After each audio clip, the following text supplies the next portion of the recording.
Giant Voice, the official podcast of the U.S. Navy's largest overseas installation, Commander Fleet Activities Yokosuka. This is the Giant Voice Podcast.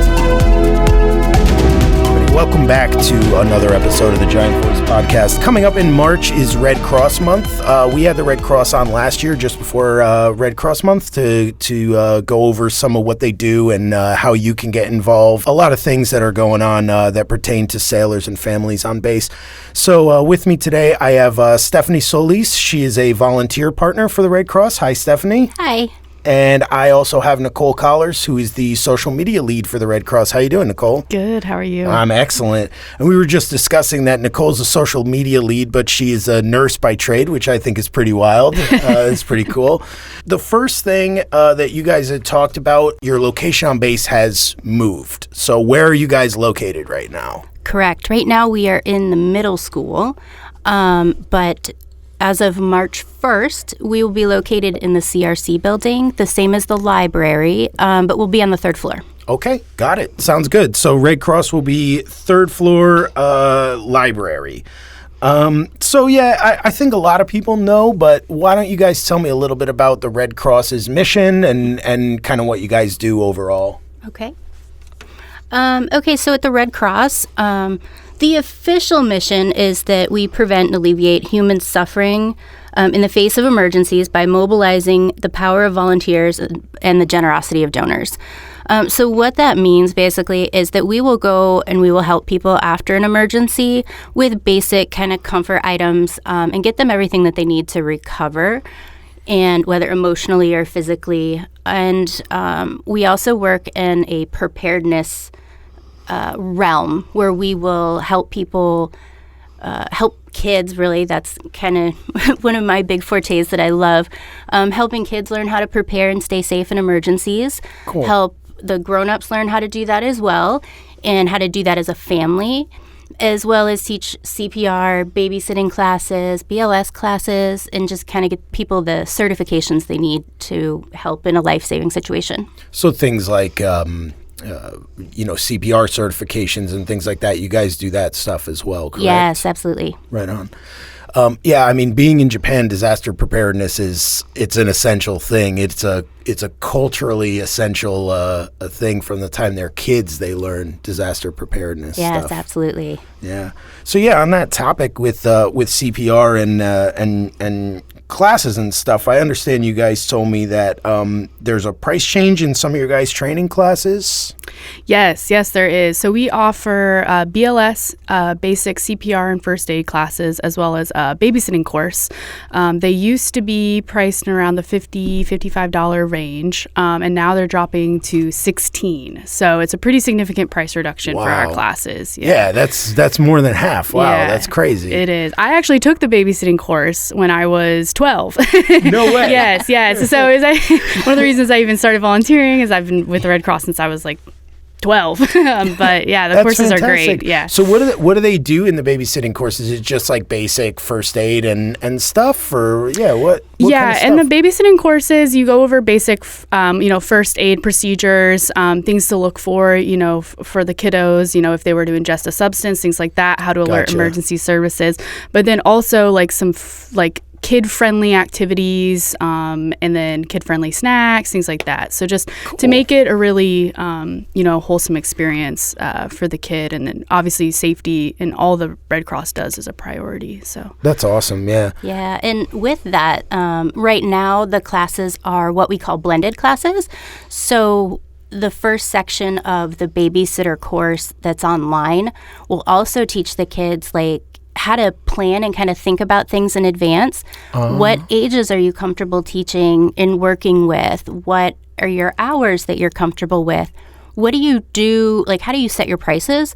And what do you do if you find yourself in a really uncomfortable situation? Right. So kind of giving them a little bit of preparedness rather than, and learning how to kind of set boundaries in advance. Correct. Maybe. Yeah. Correct. I think that's a pretty good thing. I've heard some babysitting horror stories a few times. So yes. Yeah, right on. No, that's great. And so if someone wants to take a class, how do they sign up for one, and how do they find out when they're going on, et cetera?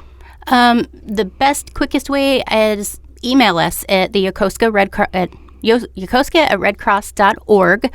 Or our Facebook page usually has our current classes up. Nicole's amazing about keeping those up to date. Right on. I try. Yes, and we can always add more courses based on community need. Okay, great. Yes, as long as we have 3 people, we can always throw in a class. Our instructors are all volunteers, so it will depend on their schedule a little bit, but we have amazing volunteers that'll get those classes going for us. So more or less, if I don't see a class that fits into my schedule, it's not going to hurt to ask because maybe there's interest enough to get another class going. Absolutely. Awesome. Yeah, that's fantastic. So we will put the email address and the Facebook, the social media information in the show notes for the episode. So yeah, at the top of the show, we talked a little bit about that it's Red Cross Month. So, what is Red Cross Month and what's going on? And yeah, give me some information. Well, the Red Cross Month, we like to get out in the community. This month, we are going to be meeting at the Red Brick area every Wednesday morning from 9 to 12 in the month of March. And we will be discussing different volunteer opportunities. You'll get to talk to different volunteers that work in different avenues. We will be talking about emergency preparedness kits and what that looks like and how to pack one and prepare one for your family, your emergency evacuation packets, and our emergency management office is also going to be available to help with that as well. And we will also be doing some hands-on CPR. And so you can kind of learn the technique, but without taking the class. Gotcha. And we'll learn a little bit about international humanitarian law. Cool. Which is way more exciting than maybe it sounds. I think it's pretty exciting. I've done, when I was active duty, I did some humanitarian operations, and it is pretty exciting. So when the Red Cross was on last year, we spoke a little bit about Red Cross messages and what they are. I kind of have a handle on what they are. Why don't one of you guys explain to me what a Red Cross message is and why it's so important? Well, they're super important. It's a really great service that the Red Cross assists with. So it's actually a service that's available for not only active duty, but reservists, National Guard members, and then also DoD civilians that are overseas. So you can sign up to prepare your emergency contact card ahead of time before an emergency happens. But basically, if there was a death or a birth or something that basically you needed to get off the ship or you needed to get home fast, the Red Cross is able to verify that emergency and then communicate with your command to make sure you get the leave that you need so you can get home.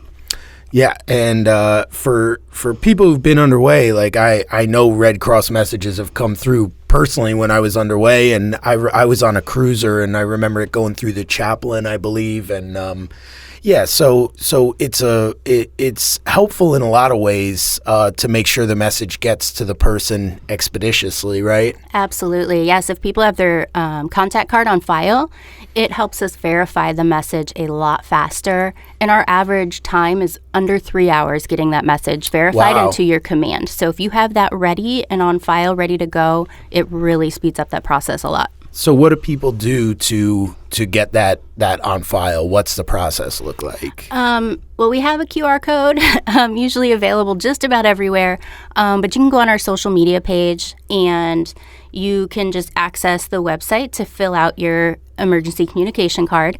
And it's very quick and simple, some just straightforward information, your address, phone number, date of birth, things like that. And it gets sent into our system and you are good to go. That's awesome. Seems pretty straightforward. Seems pretty straightforward to me. So tell me a little bit more about volunteering. What kind of volunteer, Nicole, you said you started as a volunteer? So I started with the American Red Cross by taking lots of classes. So I wasn't necessarily a volunteer, but I took the babysitting class, and then because I'm a nurse, I've taken the BLS classes, the CPR, first aid. Gotcha. And have used that obviously in my career. But I started volunteering with the American Red Cross in August when I got here to Japan, and I've loved it. I love it. It makes you feel like you're really giving back and you're really contributing to the preparedness of being overseas and helping the CFA community be on their toes and be ready. So I've enjoyed it. I also like how there's a lot of different things you can do with the Red Cross. So there's lots of different ways you can volunteer. So yeah, I'm social media lead now, but I could be a BLS instructor. I could be a part of the disaster action team. I could be a case manager working on those emergency communication messages. So there's just a lot of different ways that you can volunteer and give back to your community, and you can start right away. So those are the things that I really like the most. I think that's pretty fantastic. You guys will maybe kind of look at what someone's skills are and maybe try and find a place where they fit in to volunteer. Yes, absolutely. And if it's something new that they want to try, maybe that they've never done before, we absolutely can do the training and get them involved to wherever they want to be. Yeah, I initially came in because I wanted to work in the hospital as a volunteer, and I ended up working in our office day to day as basically a full-time volunteer is what it boils down to these days. And I found that I have a huge passion for teaching the kids. And so I get to go into the elementary schools and teach them how to prepare for emergencies and kind of give them that little confidence boost of like, we don't need to be afraid in a storm, and like, we're ready and we're prepared and we've worked together as a family and we know what we're doing. And to kind of give them that little boost of confidence. And I love that part of it. That's great. It's almost like the volunteering has opened up some kind of new avenues of interest for you in some way, right? Yes, absolutely. I never saw myself being an instructor as far as like teaching the kids about this stuff. I've always had a passion for emergency preparedness, but teaching it to kids is something I think a little extra special to see that like light of confidence kind of just burst through them. It's fabulous. And now, I'm also a CPR instructor, a babysitter course instructor, a BLS instructor. So things I just never saw myself doing when I came into volunteer, I now get to do, and I love it. That's so great. So if people want to volunteer and they want to know about what volunteer opportunities are available, what do they do? Same thing, go through social media, email? That'll work. You can go to Volunteer Connections. You can just search Red Cross Volunteer Connections and put in your information, put in our local zip code here to Yokosuka, 96349, and it will connect you straight to our office, and we can bring you in and talk to you about the different opportunities that we have, and you can try things out, pick and choose. We've got people at PAWS, and we've got people at the library, we have people at the hospital. So we have people all around base, and so you can really choose where your passions are or different things you might want to try, and we just kind of talk you through it and see what you might be interested in. That's fantastic. Yeah. Wow. So, volunteering is obviously you're doing it because you're volunteering, but what are some of the other perks? Like, you could put these things on your resume, obviously, but besides that, what are some other, you're giving your time to help people. What are some of the perks that you get back for doing that? One of the big things that, I'm a huge fan of like prizes. Who is it? Yeah. So like after so many hours, you earn gifts, like she got her sweater, you get t-shirts, you get sweaters. Like first aid kits and like all these great gifts for like putting in your time. And one of my favorite things is the Presidential Volunteer Service Medal. And that works well for those who are active duty and kind of need those, little bonus points for their packages. Yep. But not being military now, like it's really special. I've earned it before. And, you get a pin, you get a letter from the president, you get a certificate, and it's meaningful. Yeah. It really is. Yeah. And so, not only do you get to like really see a direct impact in your community, but like someone notices, someone sees what you're doing.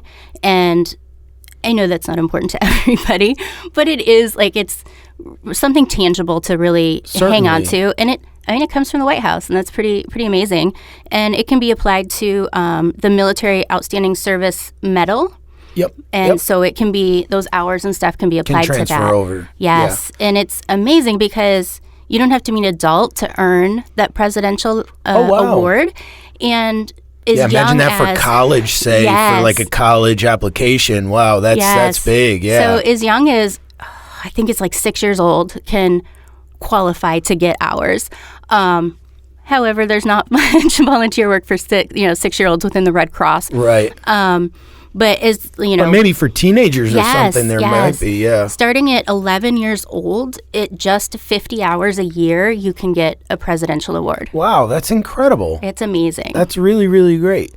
So, I mean, there's a great opportunity for, any high schoolers who are looking at and thinking about their college applications.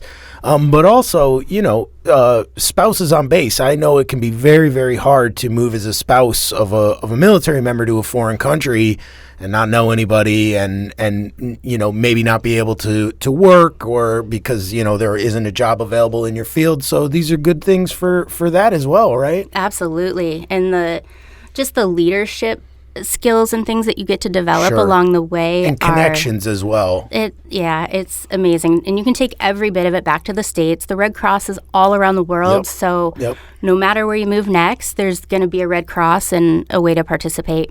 It's really great. Yeah, a lot of opportunities. So I hope our listeners take advantage of it and look into it. And speaking of teenagers and kids and young adults, you guys had mentioned something about a youth club. You're trying to get something going with a youth club. Tell me a little bit about that. Yes. So it's a way to engage our younger volunteers, our younger demographics. A lot of the different bases around have what they call a Red Cross club. The Japanese call theirs Junior Red Cross. So it's a very common thing around the world to have youth be part of these emergency clubs and learning.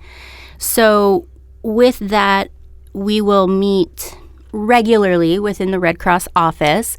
And over the summer, we're also going to have the group meet, and we're going to offer different learning situations for the kids and help them do that and get some volunteer hours. They're going to learn some, life-saving certifications like CPR and things like that.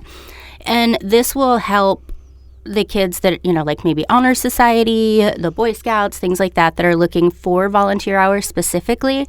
It gives them a way to gain those volunteer hours, but also more of like a leadership kind of situation, because it is student-led clubs. Oh, perfect. Yeah. With adult oversight, of course. And so it's just a great way for the kids to learn their leadership skills, their presentation skills, a great way to learn new information and share that with their community, because they will be part of that to outreach within our community to teach. So they'd actually be doing planning and executing stuff. And absolutely. That's great experience, right? Yes. And there's the Youth Action Council is big throughout the Red Cross, and that's more of like a career practicum kind of level for high school. Gotcha. And they do a lot with international humanitarian law and educating their age group and our community on that, which oddly enough, I had no idea until I started teaching some of this, that the international humanitarian law and the Geneva Convention are very connected. Yes. And under that Geneva Convention, the Red Cross is tasked with teaching the civilian community about international humanitarian law. Right, so that they're aware of what their rights are during a right. Yeah. And I had no idea it existed, or that was like a part of the Red Cross mission, like that IHL aspect. Before I even started like volunteering, I was like, oh wow, that actually makes a lot of sense. That's why we're on the bases all over the world. Exactly. Yes, it was so shocking. And so, I mean, to have our kids be able to be involved in something so large scale as the Geneva Convention. Right, like, bigger than even any country or, It's amazing the opportunities that our kids can have within these youth clubs. Yeah, and there's like essay contests and there's art contests and things like that focus on different IHL concepts and topics that the kids, the high schoolers can get involved in. Not necessarily, they don't have to be a member of the Red Cross Youth Club to be involved, but they're great opportunities, great college resume builders, things like that. So I think the topic this year, Stephanie, is like nuclear weapons, something along those lines. Okay, and like right on. and like safety and how IHL kind of like is intertwined. Interesting. Yeah. Wow, that's really cool stuff, actually. Yeah, it's great to start learning that stuff as early as possible. Yeah, yes, 100%. And you posted last year's winners and stuff too, didn't you? Yeah, we had local winners. Wow. And the Yokosuka High School had a winner, and then I believe at one of our like satellite sister bases Sasebo. as well. Oh, it's Sasebo. Right on. Yeah, no, it's great. Our kids here, they're doing great work for sure. That is fantastic. Yeah. Wow. No, I'm really impressed by that. And so any kids who aren't involved, who want to get involved, where would they go? Again, social media, reach out that way. Yeah, if they're interested in getting started with the Red Cross Youth Club, or if they're even interested in next year's Youth Action Campaign contest portion, because this year's already closed, if they're interested in next year's, just go ahead and send an email to yokosuka@redcross.org. Perfect. And I feel like they'd probably find out from their friends first anyway. You'd think. It's really all pretty interesting, especially the stuff you guys said about the humanitarian law and educating the public about it. I was not aware of that. And so, yeah, that's a good bit of Jeopardy trivia to lock away in my brain, So, yeah, is there anything else you guys want to add? Anything you feel like we missed, or you guys, it's open forum if you guys have anything else you want to talk about? I think there's just really one plug, I think, for active duty members. It's really easy to get volunteer hours through the American Red Cross. Right.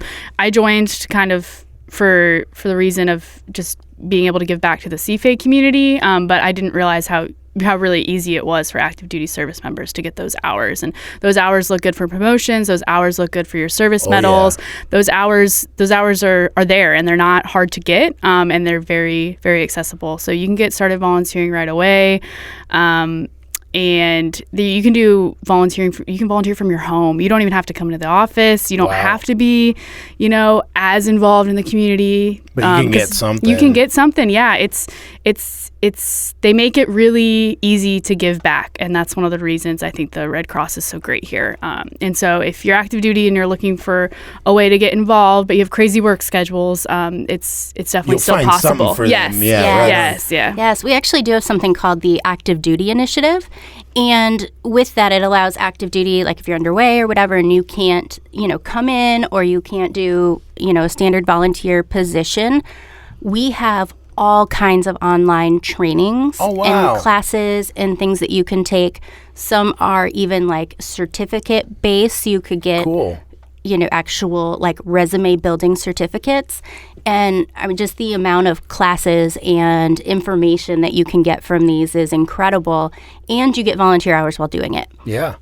And especially, I still say to people, but when I was active duty too, is like, especially like if you're on the carrier and you're in a big division where you have a lot of people who are performing really well and do their job really well, okay, how do you set yourself apart? And then volunteering becomes a really good way to do that.